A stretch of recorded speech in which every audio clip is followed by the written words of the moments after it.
ರಾಜ್ಯದಲ್ಲಿ ಮಳೆರಾಯ ತಂಪೆರೆದಿದ್ದಾನೆ. ಬಿಸಿಲಿನ ಬೇಗೆಯಿಂದ ಬಳಲ್ತಾ ಇದ್ದಂತಹ ಜನರಿಗೆ ವರುಣದೇವ ತಂಪೆರೆದಿದ್ದಾನೆ.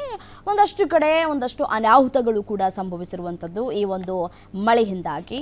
ನಿನ್ನೆ ರಾತ್ರಿ ಸುರಿದಂತಹ ಮಳೆಗೆ ಅಲ್ಲಲ್ಲಿ ಟ್ರಾಫಿಕ್ ಜಾಮ್ಗಳು ಕೂಡ ಉಂಟಾಗಿತ್ತು. ಇದೊಂದು ಅಕಾಲಿಕ ಮಳೆ ಅಂತ ಕೂಡ ಹೇಳಲಾಗ್ತಾ ಇರುವಂಥದ್ದು. ಸೊ ರಾಜ್ಯದಲ್ಲಿ ಇದೀಗ ಮಳೆ ಆಗಿರೋದ್ರಿಂದ ಒಂದು ಕಡೆ ಖುಷಿಯ ವಾತಾವರಣ ಕೂಡ ನಿರ್ಮಾಣ ಆಗಿರುವಂಥದ್ದು. ಯಾಕೆಂತಂದರೆ ಬಿಸಿಲ ಬೇಗೆಯಿಂದ ಬಳಲ್ತಾ ಇದ್ರು ಜನಸಾಮಾನ್ಯರು. ಇದೀಗ ಬೆಂಗಳೂರಿನಲ್ಲಿ ಹಲವು ಕಡೆ ಧಾರಾಕಾರ ಮಳೆಯಾಗಿದೆ. ಇನ್ನು ರಾಜ್ಯದಲ್ಲಿ ಮಳೆರಾಯ ತಂಪೆರೆದಿದ್ದಾನೆ. ಬಿಸಿಲಿನ ಬೇಗೆಯಿಂದ ಬಳಲ್ತಾ ಇದ್ದಂತಹ ಜನರಿಗೆ ವರುಣದೇವ ತಂಪೆರೆದಿದ್ದಾನೆ.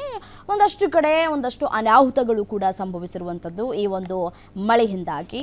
ನಿನ್ನೆ ರಾತ್ರಿ ಸುರಿದಂತಹ ಮಳೆಗೆ ಅಲ್ಲಲ್ಲಿ ಟ್ರಾಫಿಕ್ ಜಾಮ್ಗಳು ಕೂಡ ಉಂಟಾಗಿತ್ತು. ಇದೊಂದು ಅಕಾಲಿಕ ಮಳೆ ಅಂತ ಕೂಡ ಹೇಳಲಾಗ್ತಾ ಇರುವಂಥದ್ದು.